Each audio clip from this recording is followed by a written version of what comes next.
कडक ऊन तापलेलं आणि गरुड अरुणाच्या वरून चालत होता, पंखाची सावली धरत होता. तर भगवान सूर्यनारायण रागवले, गरुडा काय करायला तू? म्हणला अरुणावर सावली धरायलो. त्या जागेला तापून चापून बघ, ती जागा गरम आहे का थंड आहे. तर भगवान सूर्यनारायण कृपा करत होते.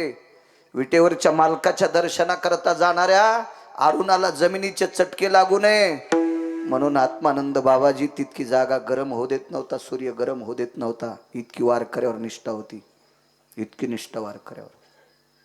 त्याला आठ म्हणले, तुझ्या पंखाची सावली देऊ नकोस. विटेवरचे मालक आले, अरुणाचं मांडीवर डोकं घेतलं, पितांबरानं तोंड पुसलं, तोंड पुसलं. इथपर्यंत आलास बाळा, माझ्या दर्शनाकरता. आता तू पुढे जाऊ नकोस, इथंच थांब. त्या गावाचं नाव होतं लहुळ. लहुळ नावाचं गाव. अरुण हृदयाशी धरला. विटेवरच्या मालकाने वाक आणला, अरुणा माझ्याकरता किती प्रयत्न करतो श्री दर्शनाकरता.